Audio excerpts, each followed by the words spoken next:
Welcome to the Nightmares. What is this? I don't know. It's not really a podcast. It's kind of a flashback. Some would say. So who did we decide was introing Zach?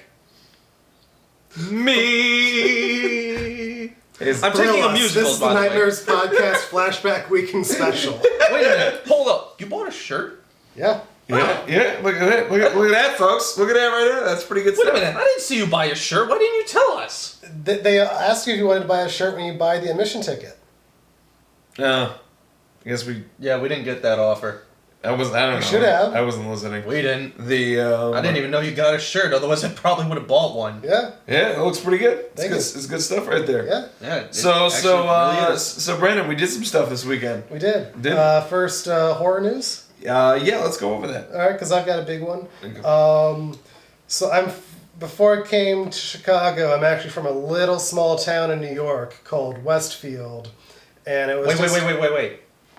There's other places in New York other than the city? Yes.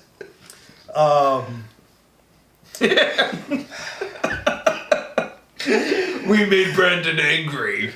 Apparently that's a common theme for him. Anyway, Westfield is about as far away from New York City as you can get, but still be in New York State. It's actually closer to Chicago than it is New York City, which is mind-blowing because it's in the same state. It is an 8-hour drive from Westfield to Chicago, and it's like an 8.5, 9-hour drive from Westfield to New York City. That's bizarre. Yeah. That's so damn funny to me. Math. Right. But anyway, what is significant about Westfield today in horror news, it was just announced today that they're actually going to film scenes for A Quiet Place 2 at Barcelona Harbor in Westfield, which it's actually like right next to the restaurant where I had my first job. Nice. Yeah. In fact, I actually filmed there once for a student project. Nice, very cool. Yeah. So, John Krasinski, I saw the location first. Yeah. Yeah, but he has more money. Yeah. And fame. Yeah. And possibly coke? And he also has Emily Blunt, so there's that. Oh yeah.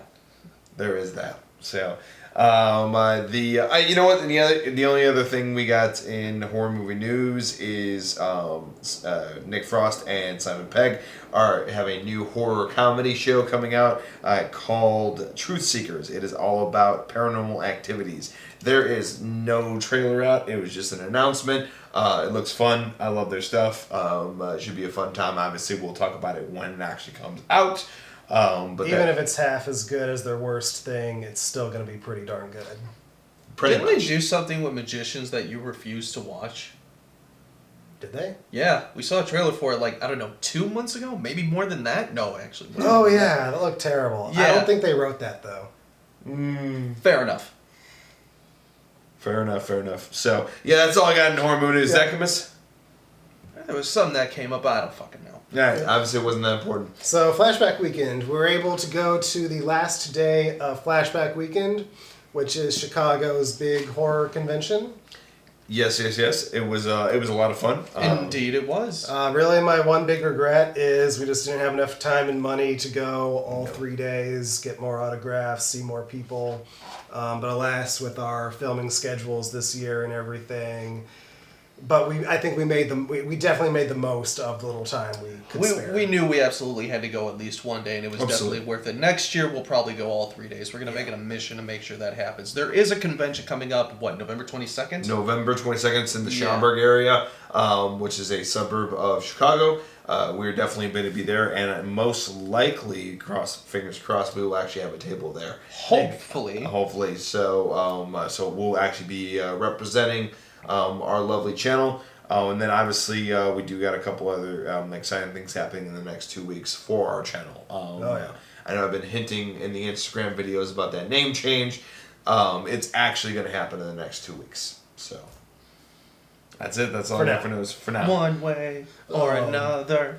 provided nothing happens.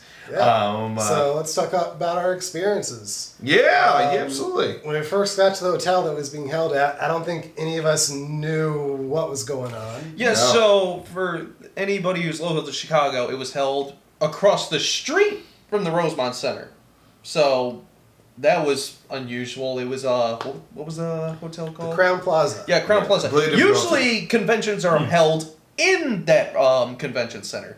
But this year there was a sports convention, which I only saw a handful of people come out. A Halo convention, which I went to and was interesting. Very jealous. Yeah. And, then, of course, the horror convention got the shit end of the stick and was in just the hotel, which was a small area. But the one plus to that was it was a lot easier to get around and just kind of see everybody, all the vendors there, and just network a little bit. So it has its ups, but, the downside is it's significantly smaller than most of the other conventions that happen here. So, we actually made some really great connections. We're very excited about it. That you should see those coming up in some future podcasts. We met a lot of really cool people. One of the biggest details are still being worked out. They are still being worked out. But a big shout out that we do want to give over here, Brandon, if you our first connection that we made. Zach, I think this is an appropriate one for you to talk about. Yeah, absolutely. So anybody who likes horror video games or asymmetrical horror multiplayer games, I should say, like Dead by Daylight or Friday the 13th, we met these guys there who were trying to develop one of their own. It's October Games. Yeah, their company is called October Games, and I believe the name is called Legends. Horror Legends. Yeah, Horror Legends. And it's an early access on Steam. Yeah, I know. Trust me, I know. They seem very passionate about their project. The idea they have for it is really good. You play as a killer, of course, and you got to hunt down the 4 survivors and whatnot. Here, you mind taking this? Yeah. But one of the twists to this is you can actually kill the killer in this one. Each killer has their own method you go about actually killing the killer, so it's a lot easier to do than in Friday the 13th. You got to go through hell and back to do it in Friday the 13th. And this one is a little bit easier. It's still not recommended. Like, it's still going to be a pain in the ass and you really got to coordinate. But it is a much bigger possibility this time around. Otherwise, you got your basic means of escape and survival. But at the very least, you can fight back against the killer, which is a nice take on things this time around. Or they have this mechanic where if you die, you get introduced back into the game as a little minion, and you actually still get to play. Because, standing around as a spectator for a half-hour game when you get killed in the first 5 minutes of the game is, that's fun. So that's something I really like. And, they got a nice, unique style and theme going for their game. It has that very classic horror look to it, so that's cool. And I really hope the game does well and picks up, so we're going to be talking with them and hopefully have them as a guest later on in the podcast, and yeah. It was actually really impressive to talk with them and everything else. They're almost very much in the same boat that we are. Which is very refreshing to actually have a conversation. Like, I mean, the guy that was there, the 2 gentlemen, the one guy was like, "Hey, I'm just gonna cut the bullshit. Like this is a passion project. Like, we don't there's not a lot of money backing this up. This is just all about us and really being passionate about getting this off the ground." The amount of horror tropes that they were talking about putting into the game, and even ones that they haven't put into the game yet but are planning to, they seem to they really know the horror genre. Yeah, like one thing that really did impress me, like right off the big thing, level design. One of my biggest problems with both Friday the 13th and Dead by Daylight, those are really the only 2 horror games out there that are popular, have a fan base to them. Each game's map designs are very similar. Friday the 13th, you only have forest maps. You have Camp Crystal Lake, Packnack, Higgins, Haven, and then the Jarvis House. They're all forest-like maps, which they do have their differences, and they're all great maps, but essentially they're all kind of the same thing. But even in the lore of that, they all take place pretty much in the exact same area. Right? Pretty much within the span of a mile, so on and so forth.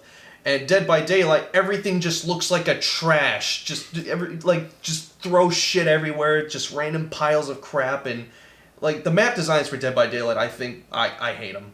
There's only 2 maps that kind of differentiate themselves, but whatever, that's neither here nor there. This one, there's a farmhouse. It's designed like an actual farmhouse. There's my favorite map, which is the Dream World, and it takes heavy inspiration from Nightmare on Elm Street, Part 4. The first thing you see is, you take this floating cobblestone path into this like stone skull, and soon as you enter, you get the hole of mirrors and everything like that. And then once you progress down that, there's like this labyrinth-like maze of like stairs going up into weird places and crevices and stuff like that. A lot of good hiding spots, a lot of good scare spots. Map design, they've definitely got an A+ on that so far. Reminded me of the Beetlejuice animated series. And I saw that. I can see that the opening, and I thought I read off the bat, and he's like, "Oh, I didn't even really think about that." But I think he turned to his girlfriend. He's like, "We've been watching that a lot lately." So I guess that's what it is. The cool part about it too, and the thing that Zach forgot to mention, is that all of these legends, you have different legends that are mocked off, their versions of different horror icons, and all of the levels, each one has their own level, and it's based on the actual character, so it does give it some actual variety. And considering this is just a passion project of theirs, and they have 3 people or 4 people involved, it's really good. It's really, it's actually, that's very good. That is something to take into consideration when looking at this game. It's 3 people involved, and I believe development really got this guy's been working on this game since 2015, but development. Their poster here says 2015. Yeah. Doing my research, I found out. I hope we'll be around in 4 years. Yeah, no shit. Hey, if he's still going, then we still have a chance. Yeah. But yeah, he's been going since 2015. I think that's where he started publicizing the game and stuff like that. I believe it was released on Steam Early Access more recently, a few months ago or something like that. And I believe that's where development really started going forth. On their YouTube channel, they have, I believe, at least 1 upload a month so far. So that's always a plus. You see them giving out updates, which is good. And that's always nice to see when it comes to Steam Early Access, because more often than not, you have people who are just we're going to release a quick cash grab. I don't see that here. When I got the game, it was a $25 bundle. I got a poster. I got a shirt, which was nice. And then you should have worn that today. Well, I want to wear that when we actually do the... Fair enough. Yeah, the podcast. Hey, Zach, and I just thought about something. When's the last time that you actually got all that shit for $25 in a game package? It's been a while, yeah. The late 90s. That's the last time you got all said that they shit. have a YouTube channel? Yeah. I'll put a link in the description. Oh, yeah. You know what? You did that to yourself. Yeah, it wasn't Zach and actually... I didn't do it to myself. I want to do it. Yeah. He'll put a link in the description. You can check out some of the games. We'll also put a link to the Steam page for you, so you can actually get a direct link to the Steam, the store page itself. It is on Steam, not Epic, because we have standards. Yeah, and let's see. Yeah, check the game out. The game definitely needs more players. That would be my biggest critique of it right now. I mean, like I said, the game is in early access. It's got 3 people working on it, so of course there's going to be a lot of bugs and glitches and shit like that. But the few games I played with it, I had a good time. So I don't really see a lot of bugs and glitches while you're playing. There's bugs and glitches. Was there? Okay. Yeah, there's things that they clearly need to touch up and stuff like that. But again, 3 people working on a game. That's yeah. And especially them. there's entire studios that have made games, and they've completely fucked them over. EA. Oh shit. Oh what? I'm sorry. I'm a little sick. The EA cold, and then even the Bethesda cold. I think all 3 of us got that. The Bethesda, they're digging themselves into a fucking grave. Don't fuck up Doom. That's all I ask. At this point, I don't give a shit about any of your other products. Just don't fuck up Doom. Don't piss the man off. You gotta catch that Bethesda. I'm just getting over from being sick. He's getting over from being sick. It sucks. He might be getting sick. Might? He is sick. Popping cough drops like it's nothing right now. Yeah. I mean, well, he's always been mentally ill, but there's a different story with that. Mentally ill and physically ill are 2 different things. Thank you. Yeah, there's a reason we're recording this on Thursday and not the Sunday after we got back from the convention. Yeah, because all of us were dead to the world. Anyway, moving on. Any final thoughts on the video game Legends? Yeah, the game is so far so good. I've seen them communicating pretty frequently in their Discord channel, so they do have that if you want to check it out. Let's see. Do they have a Discord channel on here? No, I believe it's October Games, if I remember correctly.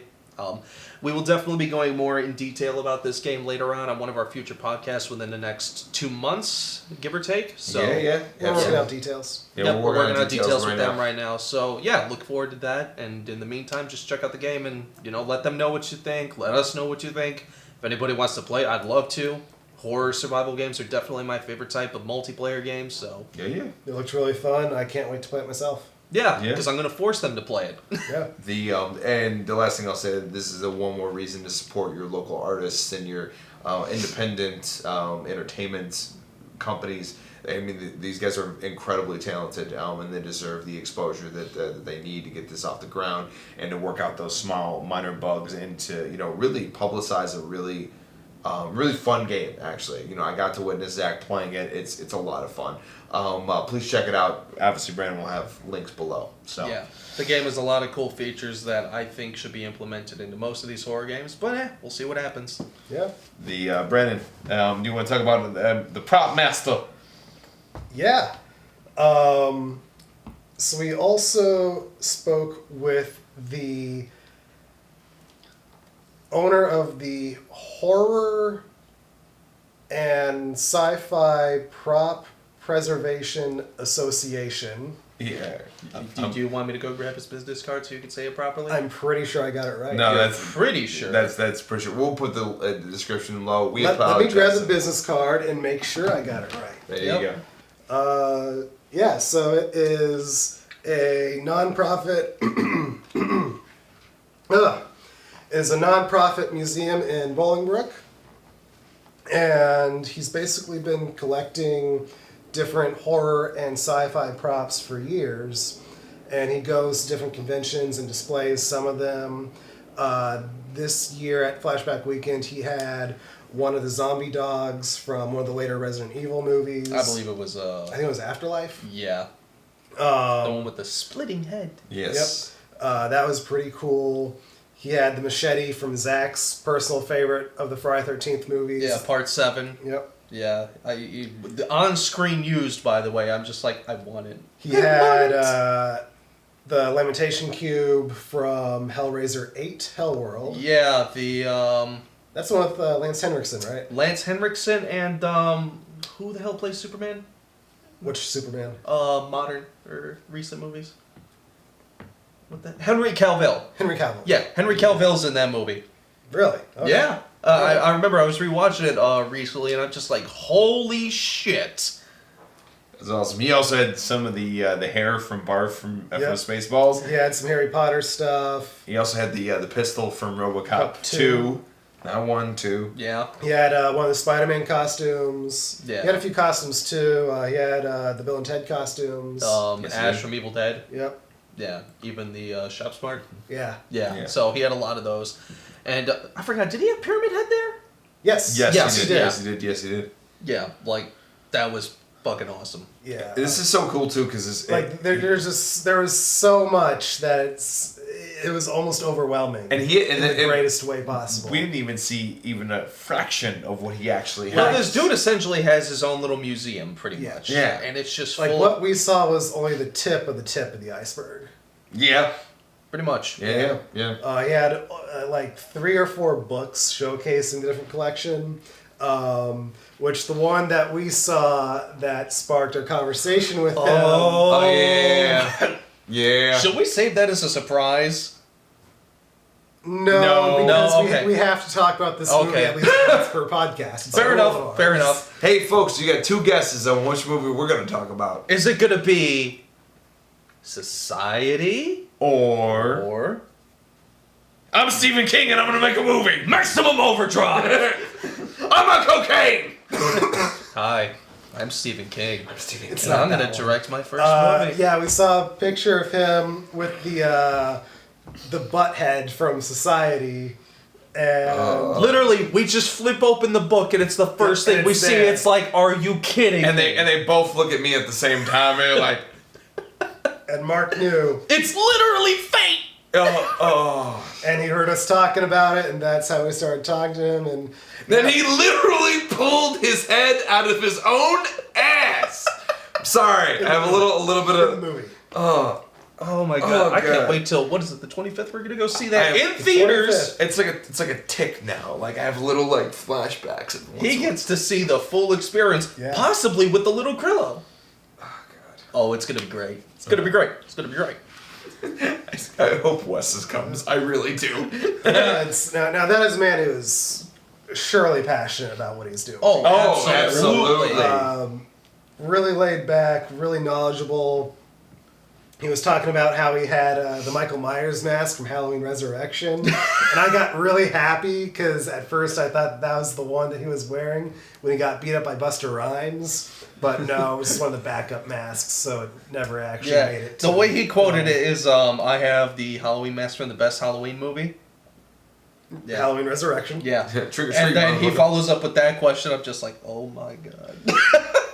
But yeah, as he described it, it is the mask, but it isn't the mask. It's like, It was going to be the mask, but it didn't end up being the mask. Wonder if he has Jim Carrey's mask. That'd be interesting. That'd be awesome. That would be interesting. Yeah, he extremely passionate about what he does. It has an awesome collection, and he's right here in the Midwest. And he's also completely nonprofit. He has his old taxes, and he went to his taxes thing, which was kind of fun. Yeah. He's like, yeah, I'm a full blown nonprofit. The only thing I don't have is this tax form because I don't really care to do it. It was fun. It was fun bullshitting with him. Yeah. Just about films and about horror films and everything else. The most interesting part to me was he started talking about the difference between conservation and restoration. He really broke it down. Because I asked, I said, you're talking about preservation. He's like, no, well, hold on though. Like we also do preservation and conservation. And he opened up his book and he actually said, well, this prop was, stored in a garage for like 30 years, and we actually put it back together. That's actually restoration. And he talked about restoration can actually change what the prop originally was. And then he had another costume from Robin Williams movie, What Dreams May Come. Oh yeah. And then he actually said we actually have a mannequin in the entire form of Robin Williams, so the costume will actually retain its original shape because it was designed specifically for Robin Williams, and that's preservation, where we preserve exactly what it's supposed to be. And he really broke it down, which I appreciated. And then that just goes to show his passion for this particular material and this particular subject matter, which was a lot of fun. It's always great to meet people that are passionate about what they do. Oh yeah. And yeah, I'll be sure to put a link in our description for his he has an Instagram, a Facebook, and a website. Yeah, so you'll be getting probably all three of those. Oh yes. And maybe another thing very, very soon. Yeah. Definitely check him out. Awesome guy, Yeah. and has a very awesome collection. Yeah. I mean, the machete from part 7. Woo-hoo-hoo-hoo! Yeah, Zach was very excited for that. And then Brandon, any last thoughts on that? We're working out some details with him. I can't wait till we can have him as a guest. Nice. Yeah. Nice.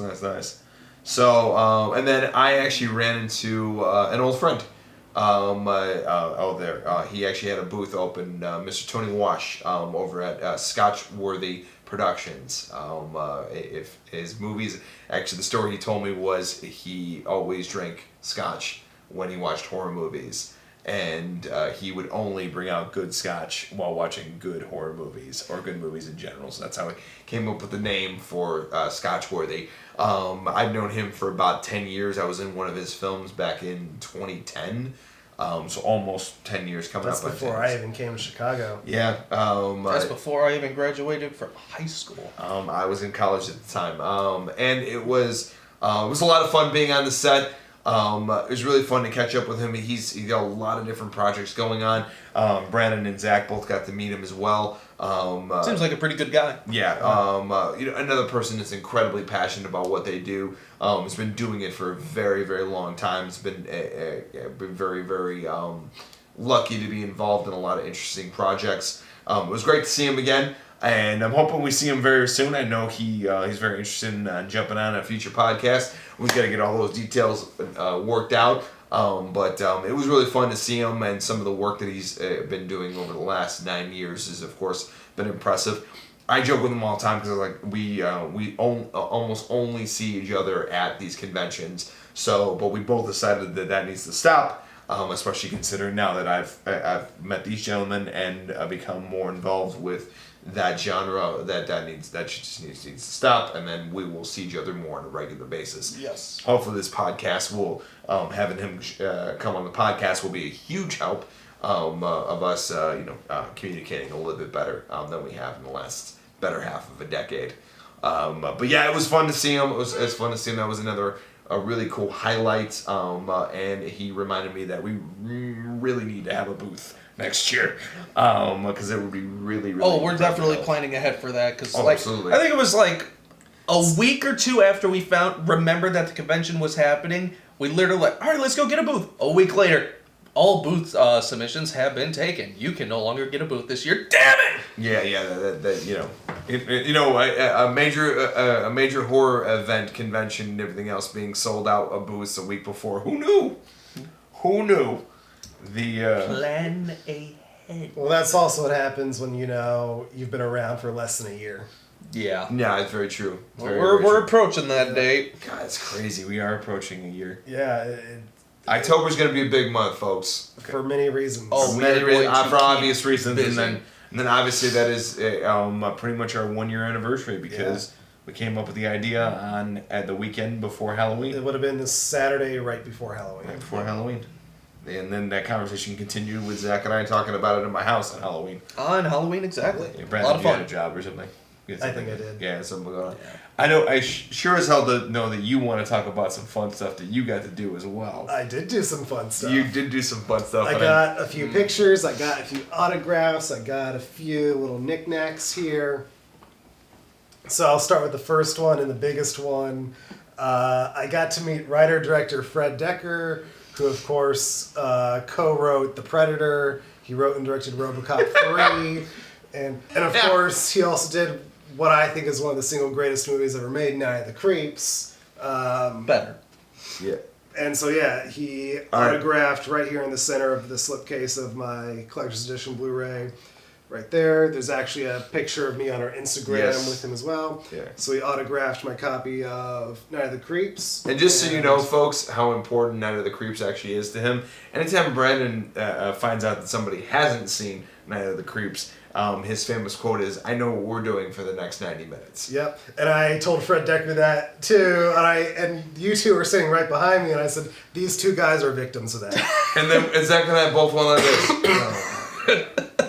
It's true though. Yeah. And I got to tell him a little bit of why I thought Night of the Creeps was one of the greatest movies ever made. The characters are so likable. Even the jerks are just kind of oddly likable in some way. Yeah. And it's just one of those things that just makes the movie infinitely rewatchable. It's a movie that is very fun to watch. Yeah. You know what? What a great way to describe it. It has a lot of really good rewatchability, and it is a very fun movie to be involved. There are a lot of layers to the characters, especially Detective Cameron, played by Tom Atkins, who we'll be talking about very momentarily. It's just such a joy to watch. There's not a single moment where every moment's perfect in its own way. And I just can't think of a movie that's 90 minutes is like gone. It doesn't even feel like 90 minutes. It's a truly great movie. Scream Factory recently released a collector's edition Blu-ray that has both cuts of the movie. Watch the director's cut and watch the special features too, because they go into a lot of details. The original Blu-ray also has a lot of good special features. All those are carried over onto the Scream Factory release. And there's a lot of information that they go into. It's amazing. Fred Decker, Night of the Creeps, written and directed by a man who clearly loves the horror genre. Every aspect of it. Absolutely. From the serious parts, the goofier parts. It's if you like horror, I don't know how you can't like Night of the Creeps. And you know what? And I remember when really is a fair assessment right there. It really is because there's a lot of different elements of horror in it. And I just don't see a reason to not like the movie. Like, it may not be your cup of tea, but to hate it, it's like, but why? There's no so reason much to in hate there. that movie. Like, there are so many types of horror layered So in there. not unhateable. That in the hands of a lesser writer-director, this movie would have been a complete mess. Like, when you really look at how many different elements are in play here, if it was made by someone that didn't know what they were doing, it really would be a complete mess. So many tones, so many subgenres. It's great. And then he followed it up with Monster Squad, which was also really good. And so you got all the classic monsters in one movie. One of the best portrayals of Dracula ever. One of the greatest werewolf designs ever, with one of the best quotes about a werewolf. Wolfman's got nards.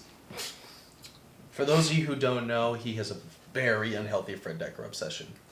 I'm very glad he didn't propose to him, because that would have been awkward to try to explain. Sorry, he loves you, but we have to put him on his leash. Come on, Brendan. Come here, boy.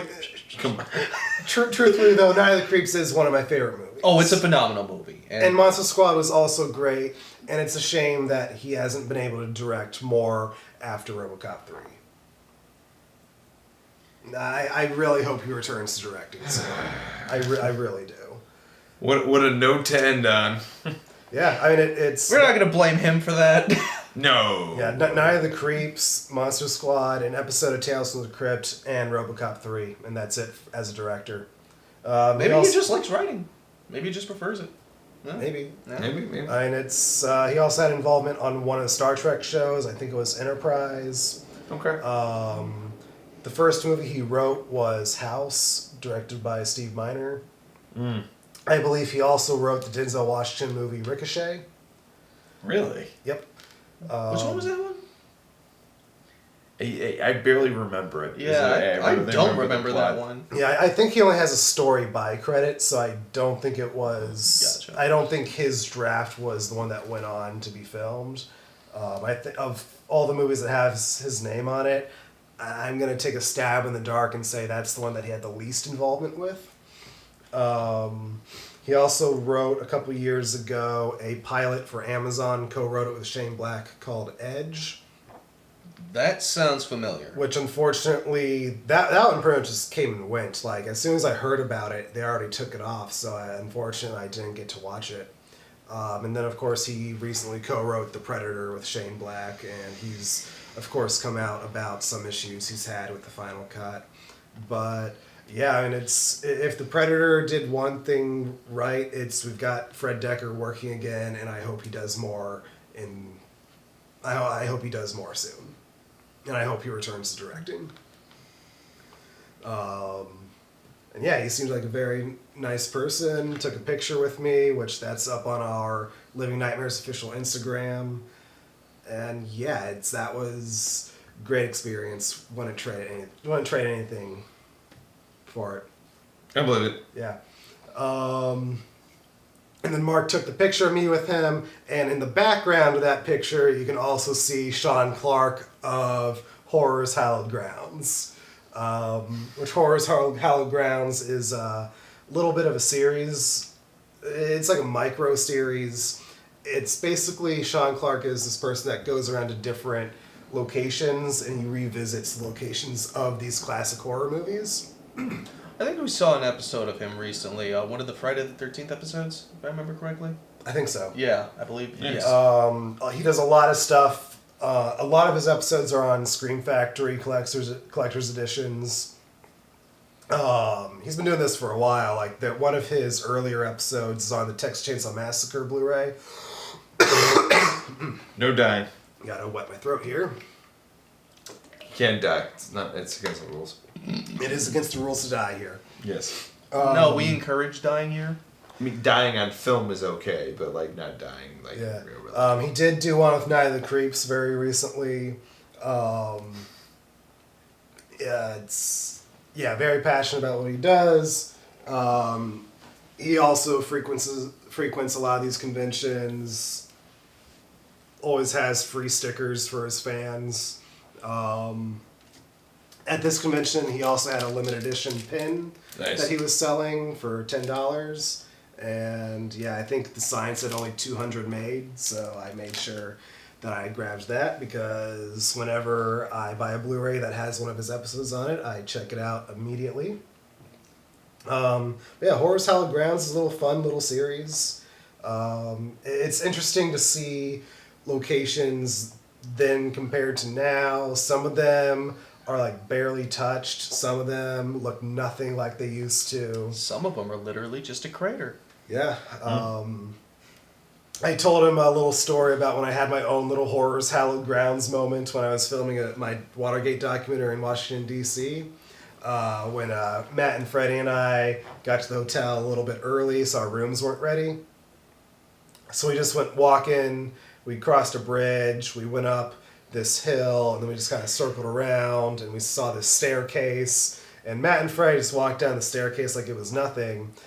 But as I was walking down it, I was kind of looking back up, looking at the surroundings, and when I reach the bottom and meet them at the bottom of the staircase, it's the stone staircase, and I tell them, I think this is the staircase from The Exorcist. And they're like, no way. And I was like, I'm pretty sure it is. So then, of course, I went into Google, It's pretty awesome. and sure enough, it was the stairs from The Exorcist. Very nice. Yeah, it's a very nice looking location. Yeah, I got a few pictures of it. I got a picture of it during the day, and I got a picture of it at night as well. Oh, of course. Which those are on my personal Yeah. Facebook. Which we may do an Instagram post with those pretty soon. Yeah, I would Yeah. love to take a trip. Why not? Now, who wants to get pushed? No, Yeah. you would not survive that. I know. And moving on. We know necromancy, I think. Did you do the ritual exactly right? Well, maybe not 100% Right. exactly. Right. Fuck! Mark, roll a 20! Oh, God, I love Army of Darkness. Anyway. So then finally, I got to meet and get an autograph from the great Tom Atkins, which the Side of the Creeps poster up here has autographs from Fred Decker and the majority of the main cast. The only one it didn't have was Tom Atkins. So, of course, I forgot to bring the poster with me to Yeah. complete the collection. And I reminded him while we were in the convention, and he was like, "Yeah, that would have been a Or great I could idea." have brought the Tom Atkins as Detective Cameron, Night of the Creeps action figure. Yeah, that would have worked. But Hopefully Tom Atkins returns next year so Brandon can complete his collection and not forget this. I am more than happy with him also signing the slipcover for my Blu-ray. He even wrote "Thrill Me" right there above his signature. That's pretty awesome. I wish I would have had a copy of Drive Angry on me. Would have loved to have had him sign that. Very nice person. Yeah, I told him. Oh yeah, good. Yeah, I told him it's like I've loved every performance I've seen him do. It's that Creepshow, Halloween 3. I think his performance in Halloween 3 is one of the most underrated performances in not just 1980s horror movies, but horror movies and movies in general. I wouldn't say it's an underrated performance. It's a great performance, just not a good movie. I still think it's a good movie. Yeah, I beg to differ, but at least he's entertaining in it. Of course, he's the father at the beginning and the end of Creepshow. He was in Lethal Weapon, Escape from New York, The Fog.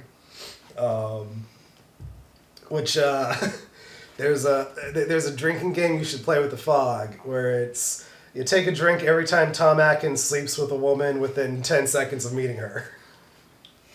You be drunk very quickly. Tom Atkins. Of course, he was in Drive Angry. I think that was the last movie he was in. It's the actually. mustache. I know it is. It's the mustache. As we all look back at Tom Atkins. It's the mustache. Which he did not have the mustache in Creepshow. That is interesting. Yeah. That is, Did he have it in The Fog though? of course. I'm trying to remember. It's He been probably a did. really long Yeah. time since I've seen The Fog. You know, I'm gonna take a wild Isn't guess. Music Box doing a showing of that sometime soon? Didn't you say? They either are or they just did. Lovely. I think The Massacre is doing it this year. That's the Davis, right? Yeah. Yeah. Yes.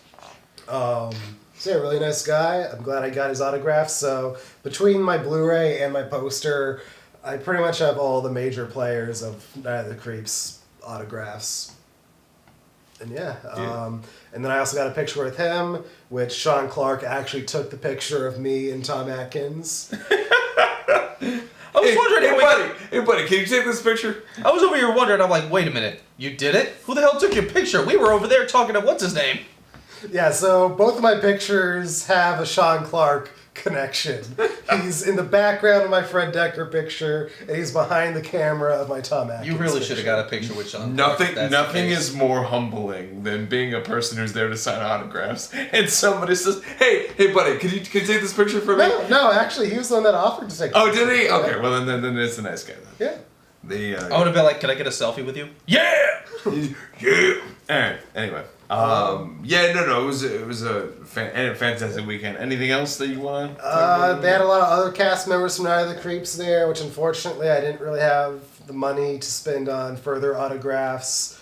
But I've heard that they're all very nice people. This is actually the biggest Night of the Creeps reunion. Really? Yep, according to the Flashback Weekend website, this was the biggest reunion of Night of the Creeps cast and crew ever. Nice. Which actually it's interesting because he wasn't at the convention, but there's an interview with the editor on this version of the Blu-ray, and he actually went on to be an editor for a lot of the Netflix Marvel shows like Nice. Daredevil, Luke Cool. Cage. And he talks about that this movie was actually really his first venture into action and horror, and that looking back, while he was editing the movie, he didn't really realize at the time how much of a comedy it was at the time. So that was a very interesting interview. Who else was there? Robert Englund was there. Robert Englund. Pretty much all of the Ladies of the Nightmare series. Yep. Like Lisa Zane, Tuesday Night, Heather Langenkamp, Lance Henriksen was there. Bruce Campbell and Sam Raimi were And Ted Raimi. And Ted Raimi was there too, but Bruce Campbell and Sam Raimi were on the bottom floor of the hotel, so we didn't get to see them. Yeah. Yeah. Oh, Tony Todd. Can't forget Tony Todd. Tony Todd. He was even in costume at one point. It was kind of cool. Yeah. Yeah. And Robert Kurtzman was there of KNB Effects. And Virginia Madsen was also there as well. A lot of people were there. A lot of people were there. There was a lot of activity going on. Apparently, they had a whole other downstairs area that we had no idea about. I don't even know how to get that. I'm pretty sure that was one of those things you needed. One of those special passes, probably. One of those tickets to for the photo ops and stuff. One of those special ones. Overall, it was an That might have been where they had the photo ops. Yeah. Honestly, though, the one thing I was gonna say that was extremely successful and productive show. I mean, we met the guys at the video game company, and I remember you turned to me and you're like honestly, if that's the one thing that we get out of it, it was 100% worth it. Oh, yeah. Yeah, and then we ended up meeting even more people and seeing more things. So it ended up being a pretty successful thing. I cannot wait till next year when we're even more. It's going to be the last weekend of July next year. Yes, so last weekend of July. Last weekend of July. So if you're out and about in the Rosemont area near the airport, near O'Hare, come out and check us out. I can almost promise you that we will have a booth at that point. We're going to make damn sure of it at this point. Probably some of us will be breaking off at some point to go network with other people. But of course. I can't wait for it. Oh yeah, no, it's going to be Can fantastic. we get Kane Hodder there this year, please? I know. Yeah, I knew Zach was going to bring that up at some point. I want to meet Kane Hodder. I know He's you so do. awesome. I know you do. I'm trying to think who's on my... Hi, I'm a really big fan of you. Okay, so... Can you stab me, please? So, on this week's podcast, we're just doing Flashback Weekend Special. Yes. We're not covering any production stuff. Instead of Mark's question of the podcast, we're going to do a Brandon's question of the podcast. No, Which- I don't like this. Zach kind of just gave his answer, and this is what inspired this. Who's on your wish list to meet next? Ooh. Honestly, the biggest two people I would love to meet in person are, of course, Kane Hodder and Robert Englund. I didn't have the time or money to meet Robert Englund this year. I hope he's able to get back one of these years so I can actually meet him in person and I have do everything. But 2 things I want him to sign. yeah, Robert Englund and Kane Hodder, because those are my 2 biggest killers that I just love to death. Jason and Freddy, just abso-fucking-lutely. I would actually, just to talk to him and everything else would be super dope. Would be Roger Jackson, who is the voice of Ghostface. Would be super cool. And Mojo Jojo. And which I grew up on with Powerpuff Girls because I have like 3 girl cousins that I grew up with. So Powerpuff Girls was always on, and Mojo Jojo is kind of dope. So yeah, I would definitely want to meet him, and that is an interesting fact. And then I would of course love to meet Bruce. You know, who the fuck wouldn't want to meet Bruce Campbell? Yeah. Which I've already seen Bruce Campbell live. Oh, so have I. He's phenomenal. Yeah. There's one day I got to get him to sign my Necronomicon. Him, Sam, and Ted, but just like you want to like just a dude who's just oozing charisma and and a charming guy. Like he just charming pants off anybody. So and I'm sure he has on a couple occasions. Wouldn't doubt it. Oh no, yeah. Who'd be on my wish list? It's a good question. A lot of my wish list people are people behind the camera. I'd really like to meet Guillermo del Toro. Okay. I'd really like to meet Dean Cundy. Dean Cundy. Which I am... They're gonna teach that in the college, the rise and fall of Dean Cundy. Which I'm like... I'm actually like 2 degrees away from Dean Cundy. Really? Yeah. Oh yeah, because of the because I went to the ASC masterclass, and one of the girls that went to the class too, she actually went the year before as well, and we made a Facebook group of all of us that went to the class, and she posted on there one day asking if anybody would like to take a look at her resume for feedback and everything. And so I took a look at her resume, and there was a link to her website on it, so I looked at her website, and there was a picture of her with Dean Cundy at the previous year's masterclass. Nice. So it was like, I was 1 year off from meeting Dean Cundy. Which, I mean, when you've shot, like, The Thing, the first 3 Halloween movies, The Fog, Who Framed Roger Rabbit, Back to the Future trilogy, Jurassic Park, Apollo 13, some of the greatest movies ever made. And you forgot about Jack and Jill. Oh, how can you miss that? I don't think he likes to talk about that. Look, you're only as good as the best thing you've ever done. Yeah. Which, when you look at Dean Cundy, what have you shot, Mark? Not anything that's that important. All right. It's just fun to bring up. Which is funny because that would probably be his response. Yeah. What the fuck are you? What the fuck have you shot, asshole? You know what? Sometimes a paycheck is a paycheck. So it is what it is. What it is. I'd also like to meet Walter Hill. You guys know who that is? Yeah. He directed The Warriors, but his connection to horror is he was really the major player behind the scenes for the first 3 Alien movies. Nice. Okay. And getting those made. He was also one of the developers of the Tales from the Crypt TV series, along with Robert Zemeckis, Richard Donner, and a few others. That's fucking fantastic. Yeah. I'm gonna add 2 more to my list real quick, and one of them is unfortunately passed away, and the other one is still alive. And Zach knows exactly. I was gonna say if I had a time machine, I would say Wes Craven. It would be absolutely Wes Craven. And then for obvious reasons, I can go into the countless reasons why I would want to meet that dude. And the other person would be, because I am a huge Scream fan, is Kevin Williamson, who was a screenwriter for Scream 1, 2, and 3. But I would have mostly wanted to talk to him about Scream 1, and then just he basically came up with this idea watching a documentary series about the Gainesville Ripper. And he called a friend to calm him down because he was home alone at night, and then they ended up talking about fucking horror movies, and like they literally came up with the line, what's your favorite scary movie that night? He wrote the first 15 minutes with Drew Barrymore that night, and then he finished house sitting for a friend because that's what he was doing, and he ran out to the desert in Palm Springs, locked himself in a fucking hotel room, and banged out the screenplay for Scary Movie, Which would then be aka retitled as Scream and everything else in a fucking weekend. Like that's I think I don't. How did you do that? Like besides being desperate for money, which I understand, but like how did you get into the mindset and see it that clearly to bang it out in one fucking weekend? Like with only one rewrite, that was it. Like to do that to accomplish a screenplay that is that good in that short amount of time, I would definitely want to chat with him about that shit. So. And I'm going to add one more as well. Joe Dante. Gremlins 2, Matinee, The Howling, Piranha. No, Joe, we're not giving you fucking concrete to fill in the building. It's not happening. That's where I draw the line. He also has the Trailers from Hell YouTube channel, which is awesome. Nice. And he even has a podcast of his own, The Movies That Made Us, where he interviews different people about the movies that have inspired them. Nice. Interesting. The Ron Perlman episode was interesting. The Uwe Boll episode was also very interesting.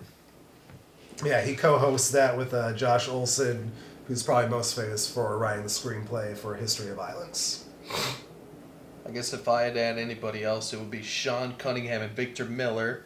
Just put them in a room and say, you're not leaving until you settle this damn lawsuit so we can get more Friday the 13th content. Thank you. Click. We're never going to hear the end of this until they fix their shit, right? Nope. This is the reason why that's the reason why I was never going to get a Pantera movie. Is because fucking Vinny and him could never fucking figure it out. Because they're pissed at each other. And now Vinny's dead. And we ain't getting shit. So if I have to suffer for not getting a Pantera reunion, you have to suffer for not getting a fucking Friday the 13th. No, fuck that. We're one movie away from a 13th Friday the 13th movie.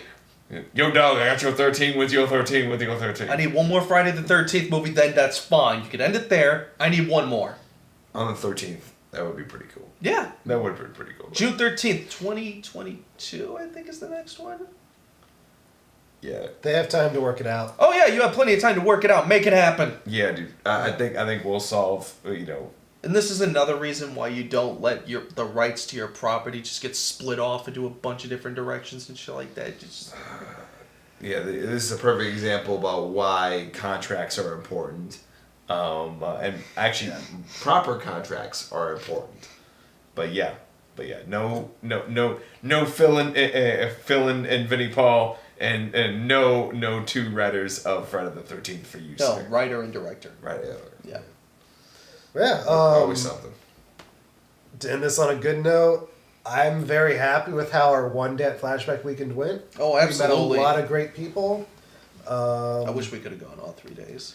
I do too. Yes, we all do. But we'll get that next year, though. Oh, Yeah. absolutely. We met a lot of great people. I got Night of the Creeps autographed. I got pictures with them. And it was fun. Yeah, was the it important really part. was fun. It was a lot of fun. Yeah. That's I think that's it, man. That's all I got. That's it too. So as always, please like, share, subscribe. Share it to your brothers, sisters, uncles, aunts, best friends, neighbors. We always appreciate you there. Then find us on Facebook and Instagram At Living Nightmares Official. Nice. And then stay tuned for all the wonderful horror movie news and horror film news and all things horror right here. See you later, guys. Bye. Thrill us. You just had to do it, didn't you? I had to. I'll accept it.